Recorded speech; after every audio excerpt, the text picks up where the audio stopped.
Bonjour à tous, c'est Sirdek. Je vous tous la bienvenue sur ma chaîne. Et oui, on se retrouve déjà très vite, hein. Vous m'avez vu il n'y a pas longtemps, hein, avec mon 8e épisode de Sirdek commande vos matchs avec Vega et ses musicos. Eh bien, comme j'ai pas mal de vidéos de retard, je vais tout de suite vous faire mon 9e épisode d'un joueur qui s'appelle Gabriel, hein, qui m'a gentiment montré un match qui met tout particulièrement à l'honneur un certain Mew RC. Allez, on regarde ça après le jingle. Et bien voici la fiche de ce match. Se va opposer Gabriel à Lorgam Luke. Alors c'est un match très intéressant puisque déjà c'est un match entre joueurs platine.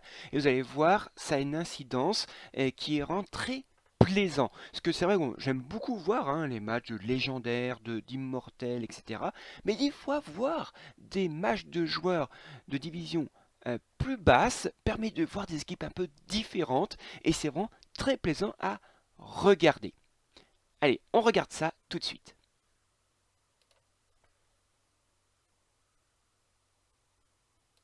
Alors commençons par un petit point des forces en présence. Et vous voyez tout de suite, eh bien ça change un peu des matchs que l'on voit un peu méta. Alors du côté de Gabriel, eh bien il fait une équipe assez intéressante. On a une jaune, on a une Katia de la couronne boréale.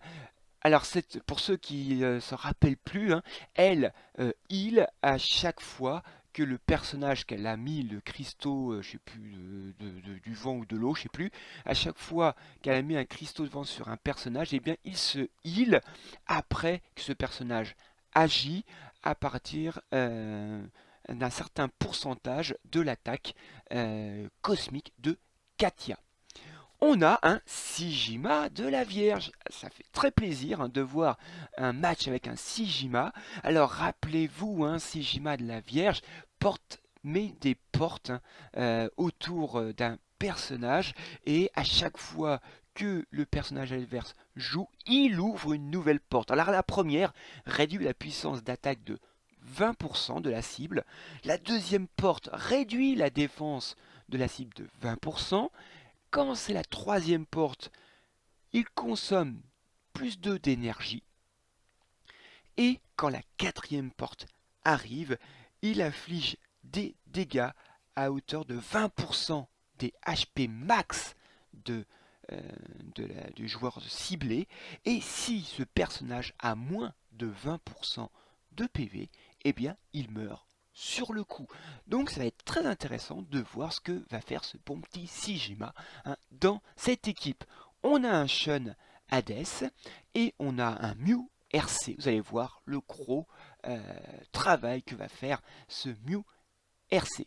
Et un Radamante RC aussi. En face, Lorgan Luck, eh bien, lui, il a une team qui me fait très plaisir, une team saignement un peu, alors moitié au school, moitié au school, pourquoi? Eh bien, on retrouve un Shura Surpli avec un Doko GC, je vous rappelle que Shura Surpli fait une grosse attaque. Quand il fait sa grosse attaque à 3, il fait un quatrième coup dévastateur si le personnage a une marque de saignement. On a aussi un Albafika, pour ça que je dis à moitié ancienne, puisque Albafika c'est avec Doko GC, c'est la Teen Saignement 2.0. On a donc une Saori RC qui va healer, une June qui va tanker et un Shunades qui va tanker et doubler un personnage de son choix. Alors, je préviens que cette vidéo, à un moment, il va y avoir un petit problème de cadrage. Alors, c'est vrai que c'est embêtant avec SSA, on ne peut pas envoyer des vidéos de nos matchs à des joueurs en dehors de notre groupement de serveurs. Ce qui nous oblige des fois de bricoler, des fois on n'en bricole pas comme on le souhaite. Mais vous inquiétez pas, ce problème de cadrage ne va pas poser de problème pour suivre le match malgré tout. Allez, on regarde ce match.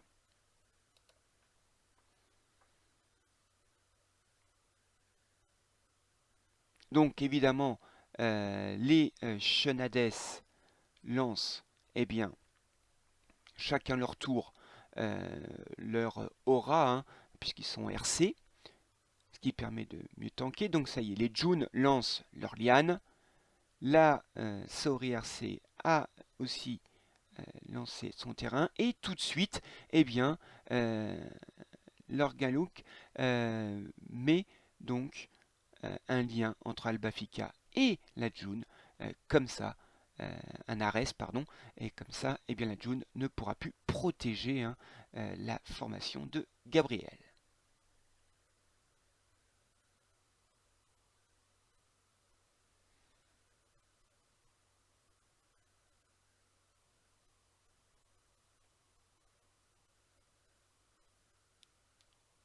Donc, vous voyez, Katia a mis un cristal d'eau, je crois, ça doit s'appeler comme ça.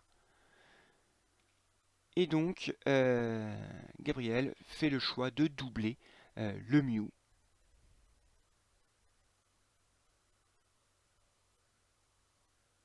Donc il n'a pas pu hein, lancer son Sigima, tout simplement parce qu'il manque des cristaux, hein, évidemment, euh, puisque c'est un coup à 2 cristaux pour les portes de Sigima. Et donc, eh bien, sur les 3, hein, avec la fée des marées, il ne restait plus que 1. Donc vous voyez, son Mew est déjà en cocon. Donc c'est une très bonne chose pour euh, Gabriel. Et donc ça y est, son Radamante a commencé à se charger.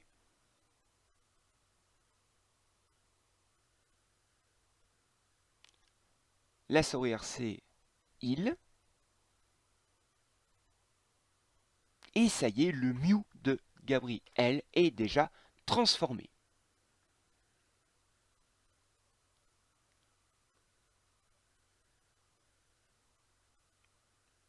Donc voilà, Ibuff, ça y est, il lance ses portes.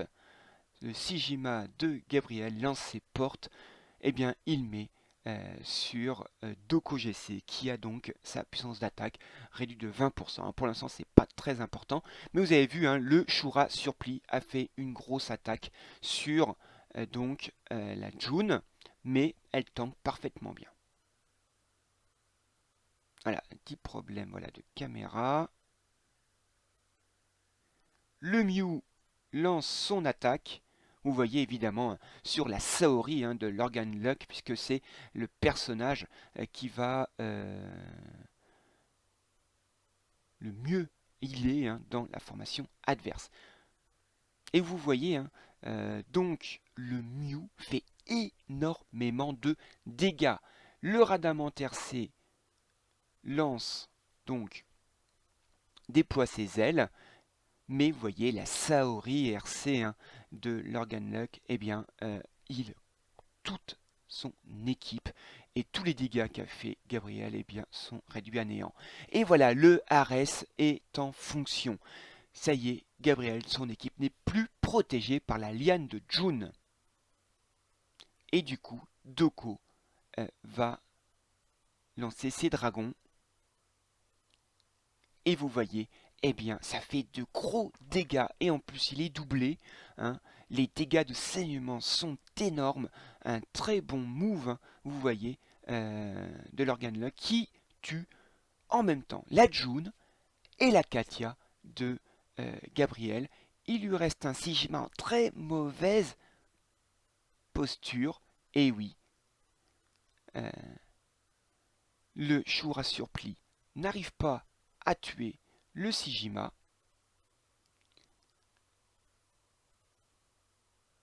Le Mew lance son attaque, mais vous voyez la Saori, il très très bien.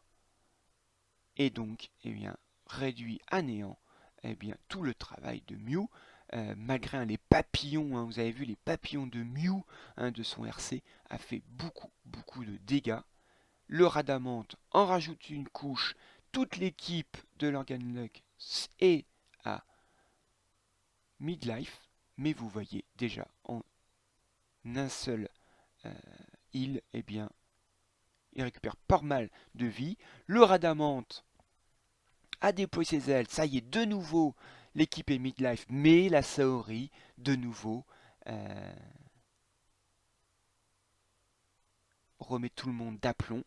Il a mis une raise, donc l'Organluck, grâce à la Saori, mais on ne sait pas sur qui. Le Doko GC continue pour faire exploser un peu les saignements.